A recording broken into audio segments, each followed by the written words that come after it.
All right, we'll give it just a minute for folks to join us tonight as our participants are filling up. All right. Good evening. Welcome to tonight's live online author event with Greenlight Bookstore. I'm Jessica from Greenlight, and we are so honored to host tonight's event with Rebecca Little and Colleen Long, presenting their new book, I'm Sorry for My Loss, An Urgent Examination of Reproductive Care in America. Before we start, I just want to say a huge thanks to Colleen and Rebecca and the team at Sourcebooks for making this happen, and to you folks for showing up. This is an important book at an important moment, and we're grateful for your support and for the chance to make space for conversation and connection.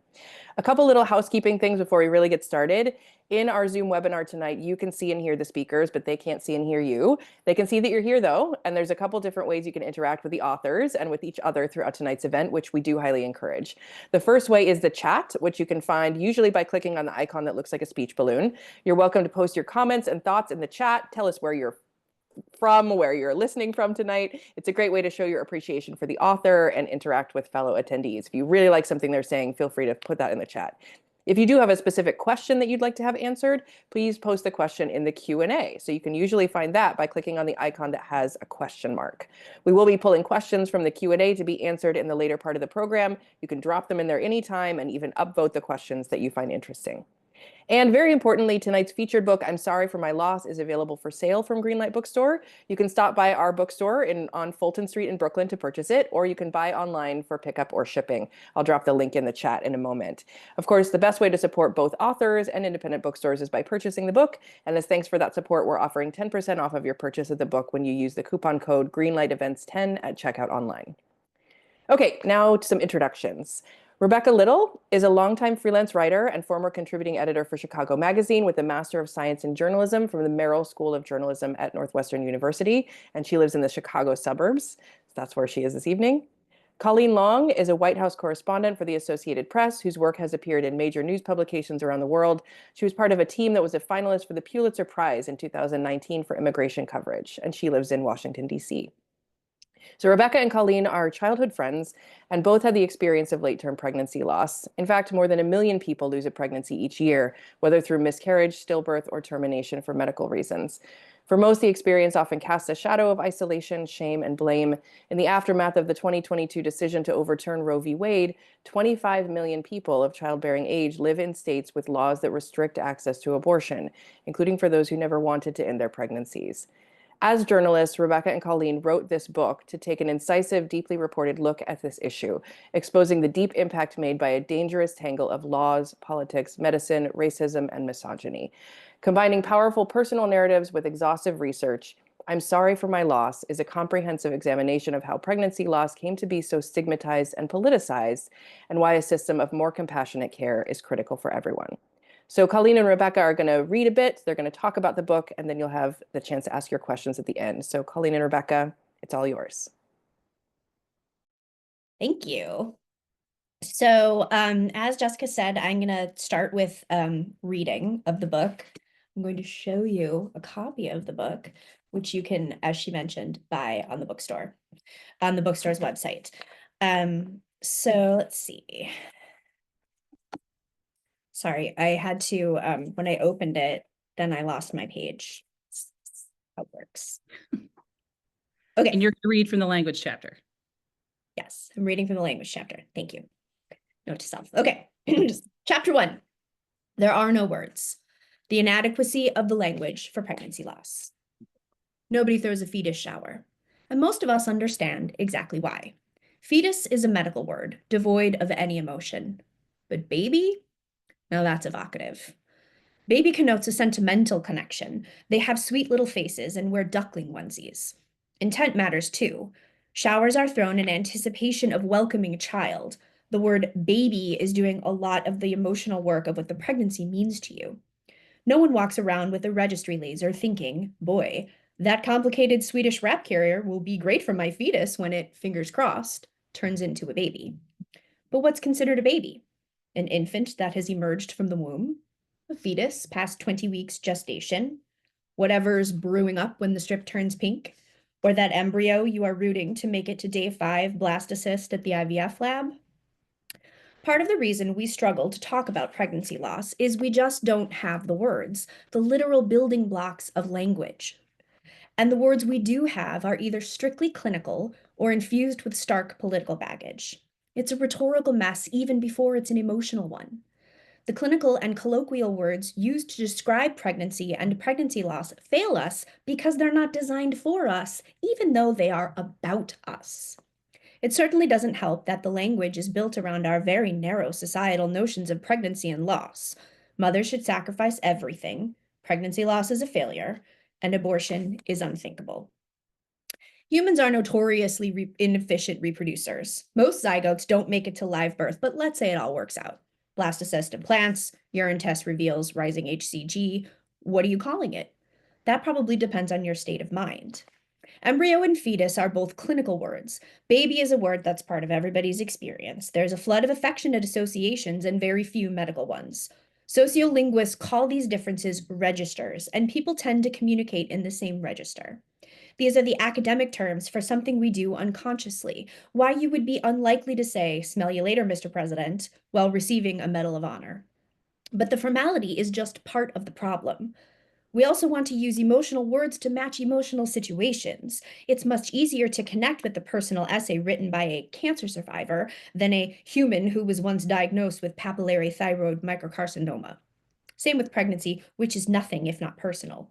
It's hard to talk about feelings, an emotional register, with impersonal or medical language like embryo or fetus, a clinical register. I'm super jazzed about my fetus. It just doesn't land right. Sociolinguist George Lakoff talks about how this plays out in the political realm in regard to the abortion debate. Whereas cluster of cells, embryo, and fetus keep discussion in the medical domain, baby moves the discussion into the moral domain. The issue of morality of abortion is settled once the words are chosen. The modern Supreme Court, in decisions pertaining to abortion, referred to a woman seeking abortion as a mother and described the fetus as a child. That's hardly an accident. Politics, of course, benefits from stark black and white constraints. Another problem is that American English doesn't have a good word for a pre-baby entity with some emotions attached to it. Linguists call this a lexical gap, when a culture has the concept but not the words to describe it. Another example of a lexical gap in English is we use sister-in-law to describe both your brother's wife and your spouse's sister, while other languages have different words for each. While a preborn baby and a born baby might be different concepts, we really only have baby and fetus to work with. These aren't quite synonyms and also don't exist in the same register. Those who feel connected to their pregnancies really have no other option than to default to baby, a strong tendency regardless of personal politics. People who are more tentative about their pregnancies are still unlikely to use the word fetus and err more on the side of calling it the pregnancy, which refers more to the state of their body than the potential of what's inside. We asked some of the people we interviewed for suggestions, most of which were offered with a laugh.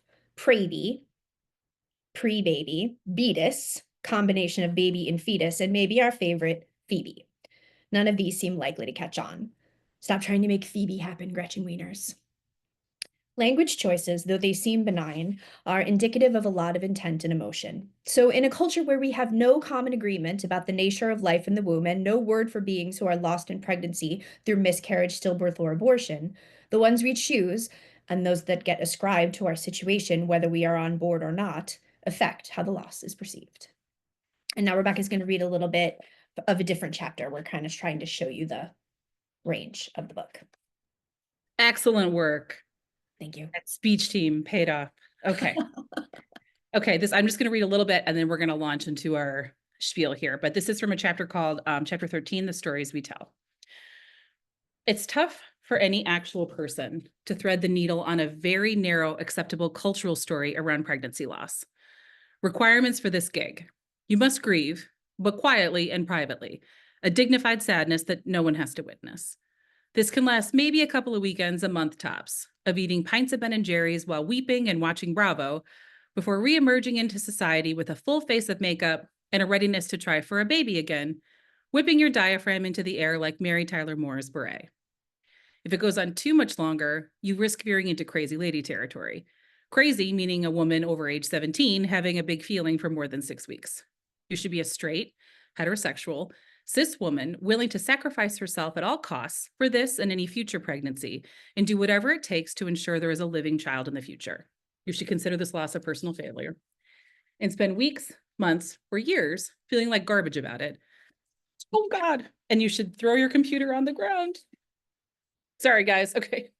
Questioning every move you made that could have been contributed to it while you fester silently in your own stew of guilt, shame, and sorrow.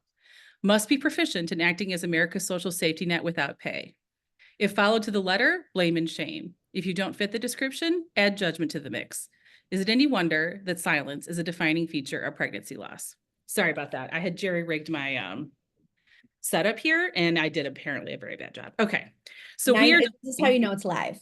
this is how you know it's You live. almost drop the computer on the ground. Exactly. Now we just need Jimmy Fallon laughing in the background. Okay, so we're gonna kind of back up how we got the idea for the book, wrote the book, the whole thing. So we, as she said, have known each other since we were 10. We met in 4th grade at Catholic school and Girl Scouts. And our plan was we were going to both go to Notre Dame and we were going to become lawyers. We didn't do that, but we did both become journalists. So we did at least have a plan where we ended up together at the end. And we ended up both having late-term pregnancy losses. So I'm going to go really quick. I won't go up into the sad story too much, but I had two successful pregnancies, and then trying to have a third, things really went off the rails. So I had a 8-week miscarriage that resulted in a uterine infection, a 20-week stillbirth, a termination for medical reasons with terminally ill twins at 23 weeks, and then had lost my uterus. It didn't go great. And ended up hemorrhaging and almost dying, and then lost the works except for one ovary. And then why am I laughing? it's fine. It's been a while. It's okay to laugh. And then I had my youngest by a surrogate. So I have a very full reproductive life bingo card, and I'm now retired and thrilled to be. So we always say that this book was born of text messages. So Colleen had her loss before I did. And then when I had mine, we were texting back and forth about it because we just knew the other person. Like, I knew there was nothing I could say that was going to make Colleen go, ugh. Like, I knew that we could do gallows humor. I knew that if I said something off color, she'd be like, oh yeah, I totally felt that way. And so kind of like how at the end of When Harry Met Sally, and they say it only took 3 months, and they say 12 years and 3 months. Like, we say that this book took, about a year and a half to write, but it was 30 some years of preparation in the tone because the book is written the way that we talk to each other. And our goal with the book initially, even before Dobbs, which Colleen will talk about, was that pregnancy loss, and abortion are all part of this spectrum, as opposed to being siloed from one another. And so pregnancy, miscarriage, stillbirth, terminations for medical reasons, and abortion are all part of the reproductive life, but they've never been more separate culturally. So as a society, we fixate on abortion and the perfect pregnancy, and we ignore all that stuff in the middle where things maybe don't go to plan. And that attitude actually helped lay the groundwork to overturn Roe versus Wade. Yeah. So the part of the reason of the book is because of the fall of Roe. I was listening at the time. I was the editor at for the Supreme Court and Justice Department, and so I was listening to the Dobbs argument at the Supreme Court, which you can do actually now. If you, as a result of the pandemic, you can listen to Supreme Court arguments. So, FYI, sometimes it's interesting to listen to the justices ask questions.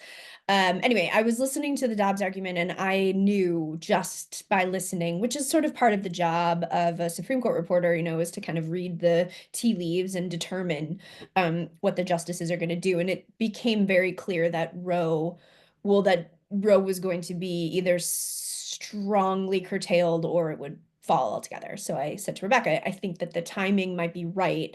I know that not a lot of people talk about this stuff, but maybe we're entering a universe where it's going to get talked about more because it seems like something's going to happen with Roe. And it did. Spoiler alert. It changed our reporting a lot. When we first started, we were I mean, it's funny. I was having a hard time sort of getting the point across to certain people, I kept asking these questions like, well, how do you think miscarriage is going to be affected by the fall of Roe? And people were not making the connection right away. It was really interesting. Since we started research and since the book has come out, we are now seeing, stuff that we have been reporting on, crop up in the front pages of papers routinely, but it's pretty new. And I think that it just speaks to how bad we are as a culture, that no one even understood that the same medical procedures used to treat abortion are also used to treat miscarriage. So, now we have this problem where people who need miscarriage care in certain states where there are strict abortion laws, are having a difficult time accessing care. So the other thing that was a big catalyst in the writing of the book was the pandemic. We, like everybody, were questioning our sanity and our Will to live. will to live. We A were lot of both children asking for snacks. Yeah. Yeah, we were both home with kids, and it was really terrible. Like, the pandemic was terrible for everyone. And so we kind of thought, I think the thing that maybe what we really want to do is work on this book. So the most important thing to us was the tone. So as Rebecca mentioned, we wanted to write the book in a way that we talk to each other. We wanted to make a topic that is sort of by nature really difficult to understand and really difficult to digestible, and also readable. And so we spent quite a lot of time working on the tone of the book. And when we figured out the tone, it really put everything else into place for us. We understood better how to title the chapters, how to write about certain things. And I think that's kind of our like superpower as a writing duo and a reporting duo, is our ability to take these topics and really like articulate them in plain, kind of readable, dare I say, humorous tone. It's interesting, in the reviews we've gotten from the book, it's most of the people like the tone. Most of the people, it lands for them. There are some people for whom they wish the topic was like, I don't know, they wish our words were like a little more serious, but I just think, the idea was people need to take their medicine. Yeah, And and those books exist. Those books already exist. yeah, that's the other thing. They do. So I mean, I think, the other thing was when we, I don't know how to say, when we got together when we got everything together, what we recognized was that we had put all into place, all of these sort of disparate pieces of reproductive health that we hadn't seen anywhere else. And that's sort of the purpose of the book, I think. Do you want to talk about language stuff? Yeah. So the first chapter of the book is about language. And that was something we knew we wanted to do, but then I think like grew in relevance, especially as we did research and as the effects of Dobbs sort of became clear. And one of the first things that happened is I didn't know the phrase termination for medical reasons. I'd never heard it before. It's condensed as TFMR. I texted Colleen and I was like, there's a word for what I had, and I didn't even know it existed. So I didn't even I couldn't have Googled it to find these support groups if I wanted to, because I didn't know it had a word. And I had always said, so the twins, we induced at 23 weeks, 5 days, like right under the 24-week deadline, because they had a fatal heart condition. And Do you want to explain what the deadline is? oh, sure. So I'm in Illinois. And so if you're going to terminate, you have to do it before 24 weeks. And so there was, we had consulted with all these experts. Like that was when it was clear, like, this is not, there's not a chance. These babies have no chance. And so I had, after that, I said we lost the babies or we lost the pregnancy, like, especially right away. People don't need those kind of details. And then after that, I would say I had a medical termination of terminally ill twins, which is long, but it also, I think, gave me some linguistic cover. Like, don't yell at me. This is what happened. And in part, that was just because I was too close to it. There was too many emotions. Like I couldn't have also handled anyone's judgment on top of that.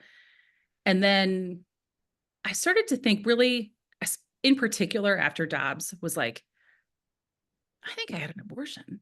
And I don't even think abortion is a bad word, but we so culturally talk about abortion as the termination of an unwanted pregnancy that I was like, no, I think I did. And there are, and we talk about this in the book, people in my family who will say, absolutely, that is not what you had. You did not have an abortion. I was like, no, I think I did. I just have one that you understand.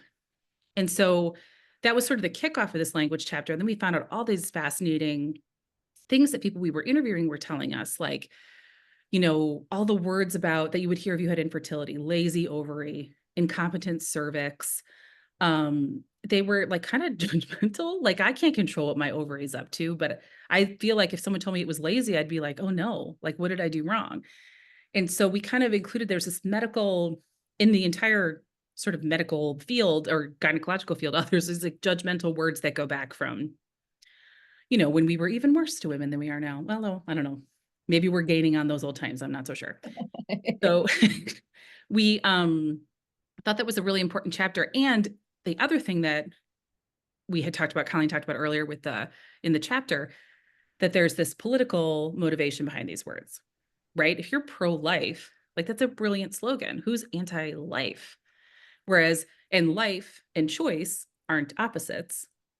And so it's like there's all this like strange political stuff that goes into it, right? That you have sort of lost the argument as soon as someone says I'm pro-life, because then what's the opposite? It makes you pro-death. And so that extra political layer, of course, is brilliant in politics to be black and white. But then you, as the person who's going through it, emotions are not black and white. And the language that we have to use is political and therefore just doesn't work. Yeah, I think a lot of the people we interviewed felt like hemmed in by both sides of the political spectrum. People who were, you know, anti-abortion, but then found themselves in these sort of terrible circumstances, felt really, left alone or sort of abandoned, I guess is the word, by their side because of what they had to do. And the same is true for people who had who are more pro-choice. There are a lot of women or a lot of people we spoke to who felt like they couldn't like be sad about miscarriage or be sad about things that happened to them because they didn't want to like cede ground to the anti-abortion movement. And they also felt that in some cases, part of the reason why there's such an absence of discussion around these topics is because everything is so like politicized. So there's not a lot of room for gray area. I should say we interviewed 100 people who suffered pregnancy loss. They came from all over the United States, all races, religions, a lot of different economic backgrounds. And then we also interviewed a bunch, another, I don't remember. Dozens, thank you, scores. Dozens, yeah. That's a good journalism word. Yep. Of linguists and doctors, midwives, therapists. I always forget therapists, and Rebecca reminds me. And people who sort of touch this spectrum. We interviewed people who make artifact or like jewelry for people who have had a miscarriage, stuff like that.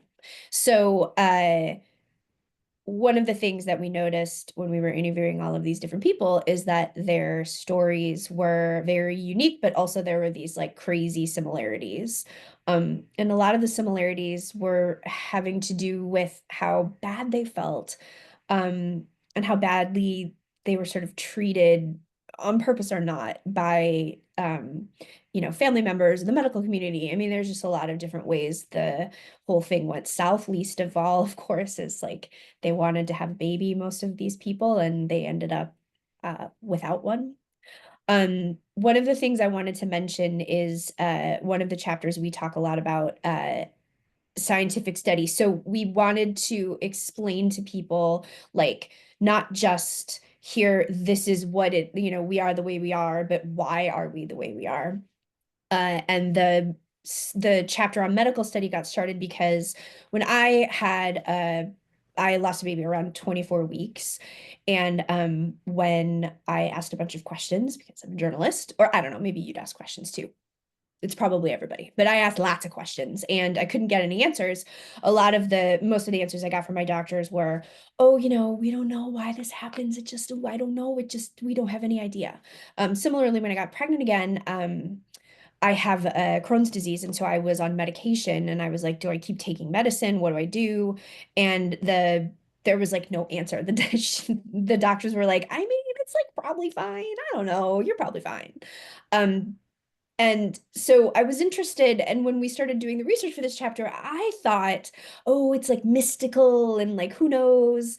And then when we were working on the chapter, is that actually it's not that we don't have answers, it's that we don't ask questions. So women are not studied nearly as much as men are in any kind of biomedical research. And biomedical research is necessary for anything having to do with medicine. It's for treatments. It's for medicine. It's like drugs themselves. It's for dosages. It's for, effectiveness of drugs. It's for cancer treatments. I mean, like everything. And it wasn't until 1994. So as we say in the book, Seinfeld was on the air by the time there was a congressional law mandating that women be included in biomedical research, which is like crazy. What's the deal with not studying women? That was That's my flawless Seinfeld impression. No that was notes. good. I know you thought he was here, but it was me. That was really good. I Thanks. didn't know you were going to do that, and I am. I didn't know I was going to do it either. Live. We're live. Live. Yep. It's really, I will say, it's hard to do these. We can just see each other. We can't see any of you guys. So No. I really hope that everybody's like smiling. And if you're not, please don't tell us. Just They all just turned their computer. They were like, get out of here. just flipped their tell computer. everybody that. Just tell us. Just be kind. So I wanted to mention my husband, who is also a journalist and is an editor. He edits like healthcare stuff and has been sort of very involved in this book. Sent me today a study from Brown University that found that only 1% of pregnant patients are studied, which is crazy again. And, as we mentioned in the book, there are a lot of reasons why you would want to be very cautious with testing on pregnant women. There are some very disturbing studies from like the 70s, I think. Is that when when was thalidomide? 60s? Thalidomide was 60s. Okay, sorry. In the 60s. And so, there were like it resulted in like terrible, birth defects and all of this stuff. So they're right, and the medical community is right to be cautious, but what happened after that is that women who were pregnant were just like summarily 86'd from like all medical study, which again is a problem because let's just go back to my question about whether or not I should take the pentasa I'm on, so like it's 2015 and I don't know whether I should be taking this medicine and there's nobody who can tell me. So among the people we interviewed was one of the doctors. She was really instrumental in getting this law passed that mandated that women be studied. And she mentioned very reasonably that there's a lot of sort of like problematic or like non-controversial data that you could use in the scientific community to study the effects of medication or of medical procedures on women. The data already exists.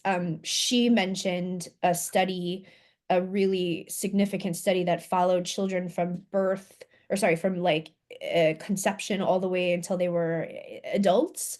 And you could have easily have also marked the women too. You could have studied the mothers as well when they were pregnant, but they didn't bother doing any of that.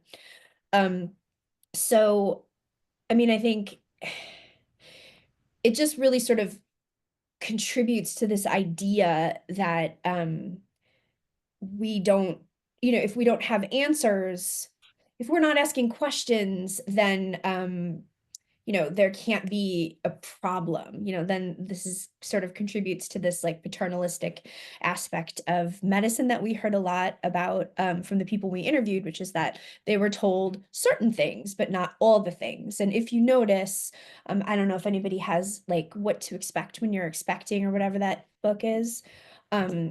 It's like an appendix. It's like tucked in the back, things that could potentially go wrong. But I think one of the doctors we spoke to who is sort of a real forward thinker was talking about how if you just like level with people and talk about these issues that could potentially come up, not only would it make it easier on the person who is expecting a perfect pregnancy, because as we mentioned, everything, it's like if you can control it, then you're going to have a perfect pregnancy. And we don't talk about anything other than that. So if you don't end up having that, then you can be more prepared for it. And also you can be aware of like risks that you could pay attention to. Do you want to talk about history? Yes, I do. All right. So we're going to talk a little bit about pregnancy and how we got to where we are, these attitudes where we are, because this was something that we felt like we knew the history a little bit, like we knew the history of miscarriage a little bit. We knew the history of abortion. We didn't really know until we did the book how they all really influence each other and fit together. So really until about, the 19th century, childbirth and pregnancy didn't change much at all, like for the whole previous history. Like women were frequently pregnant. They were often trying not to be. And childbirth was really dangerous. There was a high mortality rate for both the mother and the baby. And contraception and abortion were attempted and achieved through rudimentary means. And the idea of mourning a miscarriage would have made absolutely no sense at all to anyone prior to about the mid 20th century. So in World War II, or right after World War II, around 1945, because of antibiotics and blood transfusions, for the first time ever, mom and baby are probably going to survive the pregnancy, and that child is probably going to live to adulthood. And it's kind of interesting how quickly that was taken for granted, given like what a revolution it was, that everybody's getting out of here alive. And as you may remember, that started the baby boom, because they were living and they had vaccines, and there was all this stuff that meant that they were going to make it. So now we start with everybody's going to make it out of here alive. And so that also coincided with this sort of notion that medicine was amazing, because medicine is amazing. I mean, it was responsible for all these great things. But then a miscarriage being an aberration was also between about 1940 and 1960, because the narrative sort of became, well, medicine is incredible. Doctors can do anything. If there's something goes wrong, you probably screwed up. And it wasn't as widespread as it gets to be later, but that was sort of the seeds of that idea. So then in 1960, we get the birth control pill. And not to be too graphic, I hope there's no children on the Zoom, but if they are, maybe they should know this anyway, because it's possible they won't be taught it soon enough. I feel like my kids are listening. Close your ears. Yes, exactly. I won't be too graphic, but all contraceptive practices before the pill were related to the act of sex. So with this, it's a pill. It doesn't require any cooperation from a man, and you don't have to take it like right when things are starting to get very exciting. You can take it in the morning and it's done and you're over. So now married women can control when they're going to get pregnant. And even that was a huge deal, but it was only available by prescription to married women, who often had to literally show their marriage certificate to get, like at the pharmacy to get it.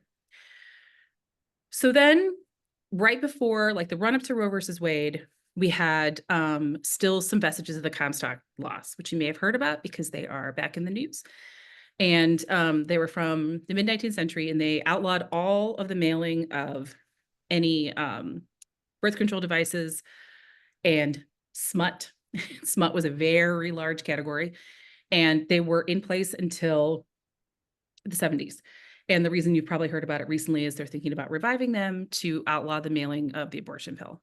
So in 1965, you can have birth control without having to show your marriage license. And in 72, then unmarried people can have birth control. And then 1973, you get Roe versus Wade. What's fascinating about that is that the Justice Blackburn, who wrote the majority opinion, abortion was so accepted in America, they did a like some polling beforehand. They were very interested in what actual American people thought. And more than 60% of people thought abortion should be the law of the land. So this poor justice thought, I'm just going to settle this and then it'll be over. Like he thought this was not going to be controversial. Oh, poor Poor guy. buddy. I know, poor buddy. So, so then starting in 1973, abortion was legal up until viability, which then was about 28 weeks. And pretty much since then, we've been chipping away at that on a state level and whatever. But for 1973, you had the right. The deaths from abortion immediately plummet. And for the first time ever, a woman could control whether and when she got pregnant. And if she didn't want to remain so, she could have a safe and legal abortion. Literally the first time that it happened anywhere. And so those are great for the person. But what that meant was, and then I should say in 76, but more like 78 that was available, you get the pregnancy test. So now you can find out that you're pregnant at home basically a month after your period. So I can find out really early that I'm pregnant. I can start to get excited or make plans about that pregnancy. Then if I don't terminate, the idea is that then I should glide to the perfect pregnancy. So that's where we sort of get, there's a perfect pregnancy and there's an abortion of an unwanted pregnancy, and the rest in the middle sort of gets erased from the narrative. Now, alongside that, of course, was the rising prominence of the fetus as a symbol. So in the 60s, Time magazine read this series of photos of like the first glimpse of the fetus inside the womb. And if you are picturing a fetus, you have seen these pictures. Yeah. Like they're very famous, like you've seen them. And what's fascinating about them is two things. One, if you're, I mean, which you are, who isn't? So they it kind of looks like a little like cosmonaut and sort of floating, and they're beautiful. But he's a standalone guy. He's not, you don't see the mother. You kind of see an umbilical cord, but the mother's erased. It's this floating standalone entity of, so this is really where we start to get the fetus as its own guy. And it also started, and what's interesting about that too, we should say those pictures were sort of renowned for celebrating life, and all but one of those photos was of a fetus that had been aborted, which was not in the captions of Time magazine. So then in the 80s, you probably remember Reagan, and he really was like our first, he kind of was elected on an anti-abortion coalition that sort of joined together, and for the first time ever as a political group. And he really, well, it's not just him, but it was like the Republican Party became the party of life. That was the first time they used that, and really, and used the fetus as a political symbol. And that's when like the billboards that you're picturing, the abortion stops a beating heart, all that stuff started. And now if you encounter a picture, you've probably seen a fetus first as a propaganda than you've ever seen it on like a sonogram. And so those two things, the way that we sort of view pregnancy and the prominence of the fetus as a political symbol, paved the way to where we are today. We should also say, speaking of the fetus, we were originally going to write a book about like a sort of global, we were going to compare the US to the rest of the world globally on how the US manages pregnancy loss. But we didn't do it. And a lot of that is because of the fetus in the US. Very singular relationship. Yeah, it's a very specific, unique relationship that the United States has to like this idea of the fetus. And as Rebecca mentioned, you know, the idea of a fetus like with its own rights and the same rights as the mother, like the idea of that is, it just would never have entered the consciousness in years past for loads of different reasons. I mean, like not any of them are necessarily like because of the health of like for the safety of the mother. I mean, they would be concerned about the safety and health of the mother, but only because they want her to come home so she can like take care of everybody else in the family. So it wasn't exactly like altruistic back then. And they didn't have incubators. I mean, they couldn't have, saved premature babies back then anyway. Right. So, I mean, it's just so categorically different how we view all of this stuff now. In addition to this idea of the sonogram and seeing the baby in the Your sonogram, it baby. really affects how we view like our pregnancy and how we attach to the baby so quickly. And that plays a role in how bad we feel about miscarriage. And when we lose a baby, like how much more terrible we feel today versus, you know, for example, in years past when you didn't have control over pregnancy and you were basically trying not to be pregnant and you had no idea that you were pregnant until the quickening, which was, you know, a viability or I don't know, like 18 weeks or something like that, roughly. No, So quickening was kicking. right, sorry, oopsies, forget No, no, it. no, that's correct. But Oh, 18 or 20 weeks. Yeah. No, you're good. You're good. woo. So I think that it's important to note like just how singular the moment we're in. It just because we have Roe has been overturned, it like doesn't mean that we've gone back to the way it was. It's like we're going back to like a schism, you know, it's like a different reality altogether. And that's due, you know, in large part to a bunch of different factors, but like for example, we have more like we have the medical tools now. It's just that we're not using them. So for example, They're being withheld. right, they're being withheld. For example, in Iowa, not Iowa, Idaho, sorry, Iowa. In They've got their own problems. It's fine. Yeah. right, it's true. I don't know. I can't think of the laws off the top of my head in Iowa, because it wasn't like a case study we used. Anyway, in Idaho, you know, there are women who were being turned away in emergency rooms because the doctors couldn't tell whether or not they were miscarrying or whether or not they had taken an abortion pill. And so, you know, they're left to bleed out in the parking lots. That happened a couple times. The previous federal administration sued, but they were not successful. They sued to force hospitals to provide emergent medical care to women who were in states with strict abortion laws. What happens now is if you have a medical emergency in one of these states, and they can't tell, they have to wait until you're sick enough to deliver or to give you care. And so again, like this kind of creates additional problems for people who are, in a lot of cases, already really sad about losing a baby they wanted. We spoke to one woman who we talk about in the book, who you know, where she was it Kansas? Kentucky. Kentucky. She was in Kentucky. So, but what's with I like can't remember the You states. have Only like the word association with your states today. Yeah. she was in Kentucky and it was terrible. You know, she decided to terminate the baby, had a fatal condition. It was a nightmare. And the laws in the state were such that she had to sign a paper saying that she wasn't going to give the baby up for adoption. And you know, That she refused to give the baby up for adoption, which is yeah. cruel language. And you know, at that she was saying, like, she told Rebecca, like, I thought, oh my God, is there a chance for this baby to live and I'm just missing it? Like, what's happening? And then she had to, they made her, Listen, heartbeat. yeah, And look at well, she said they were so kind. They said, we have to show you the sonogram, but you don't have to look and you can look away. And they gave her headphones if she wanted them. She chose to use that moment to say goodbye, but she was devastated and it was traumatic. It was traumatic. And for what?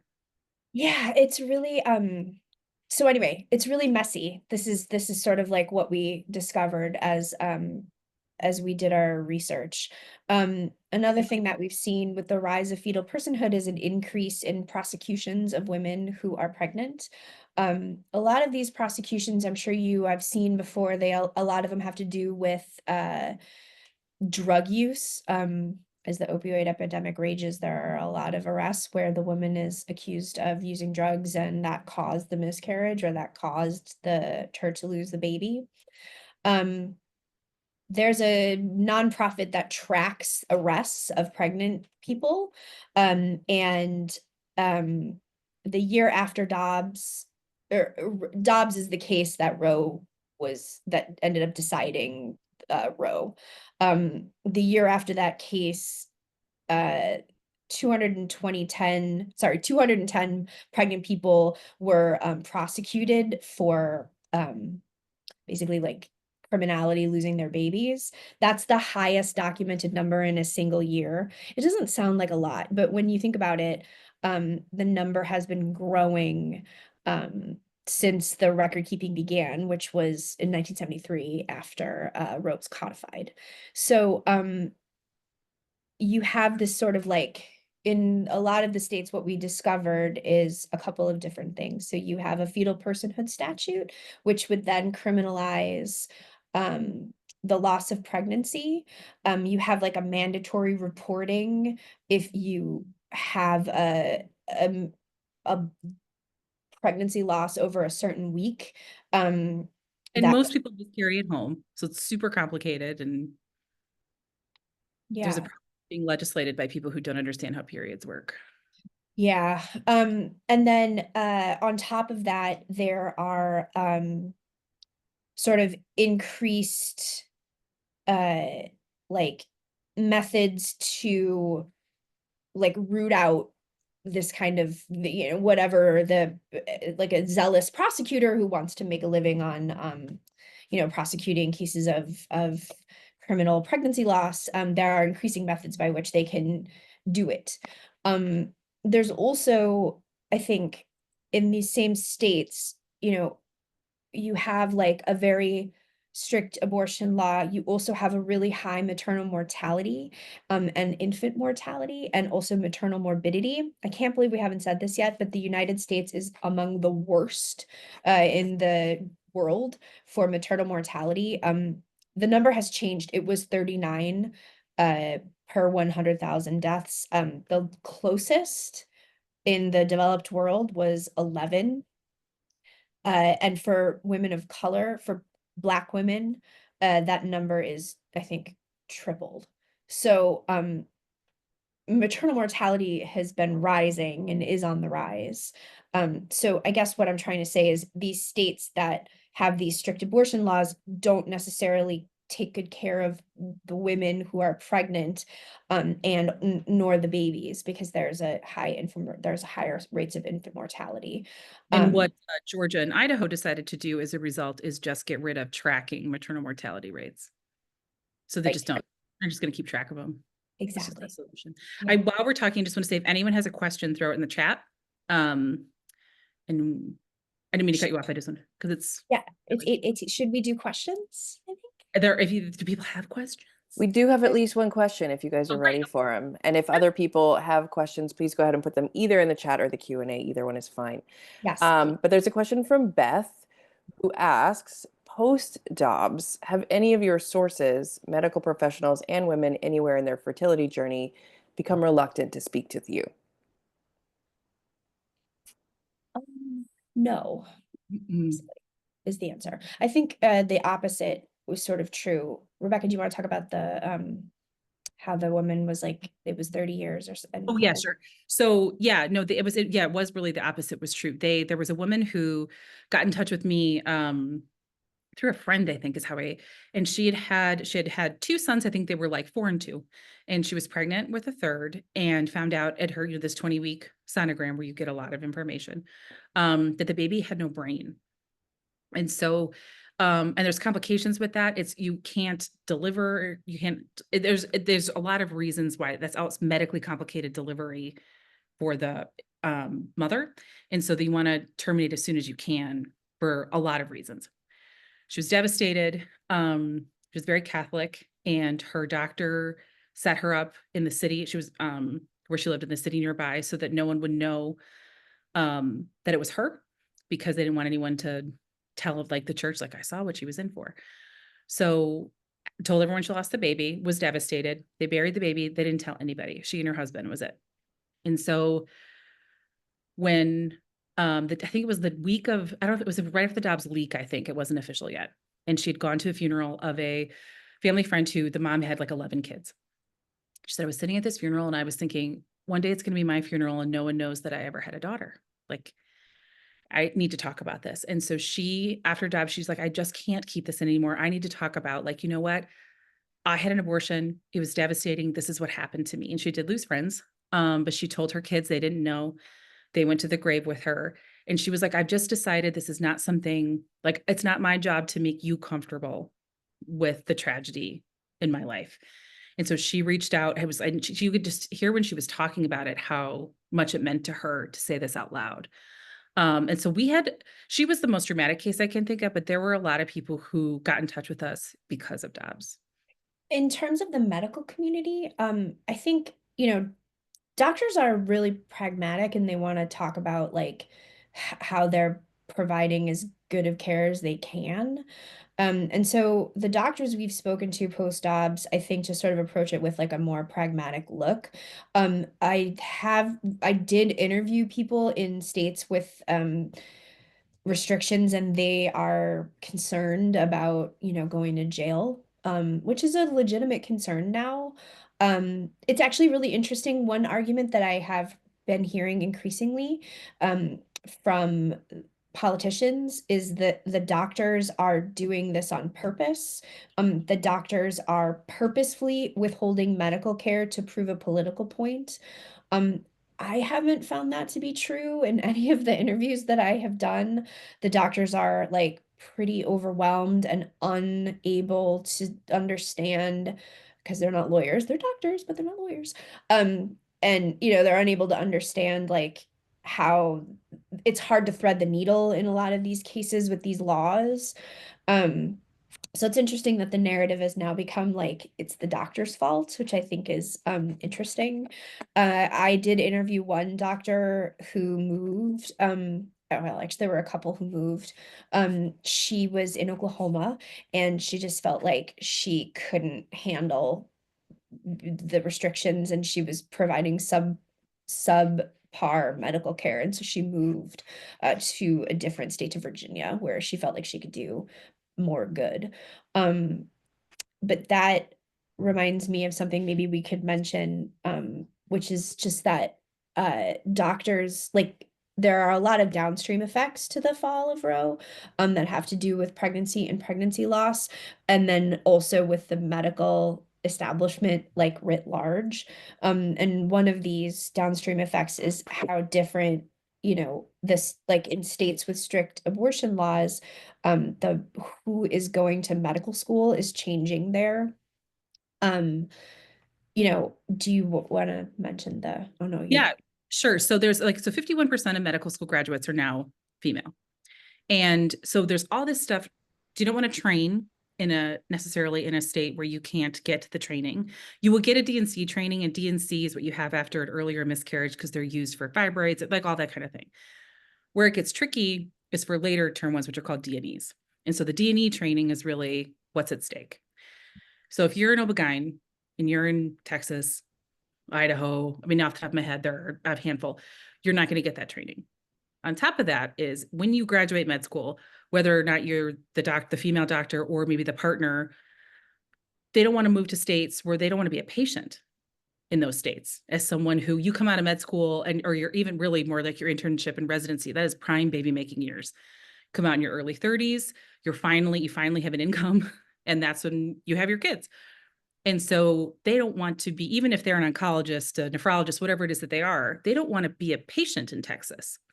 And so I think there's this sort of notion that, like, well, it's just going to affect OB-GYNs. No, it's going to affect, oncologists aren't going to work at MD Anderson in Austin. Or no, it's not in Austin. I forget where it is. It's somewhere in Texas. Houston, Dallas. I don't know. Name in Texas City. It's somewhere there. And hard to keep up. I mean, who knows? we're not like doing great with our geography tonight. I know. I gotta get get a Catholic school. They did religion instead of geography. So it's really just the fault of our education. It's true, but not the Bible. Catholics never read the Bible. No, we didn't read the Bible. We just learned about parables and whatever. And we watched the silent scream.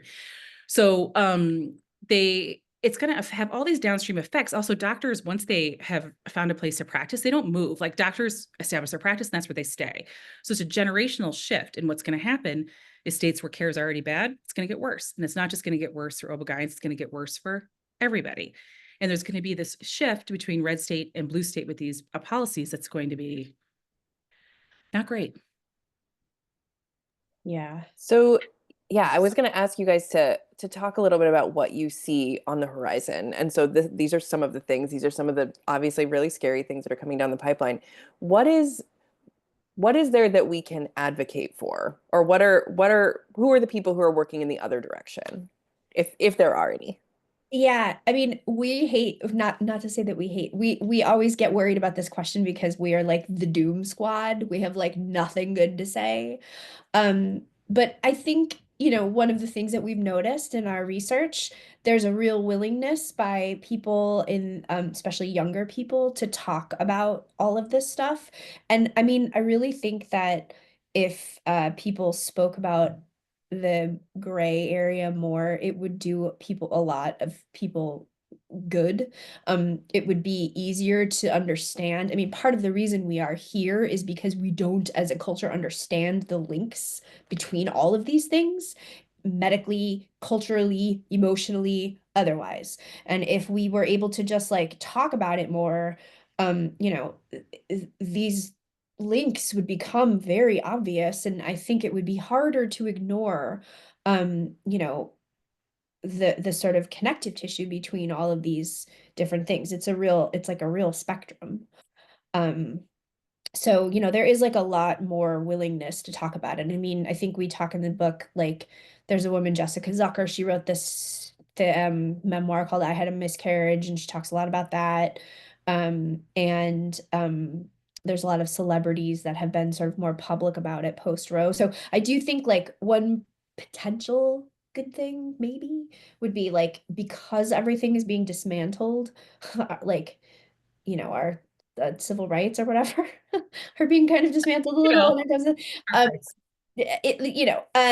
so there's a potential to like regrow it with like a sturdier base where you can include all of these different facets, and maybe it'll leave people who lose a pregnancy, maybe they won't feel so like adrift.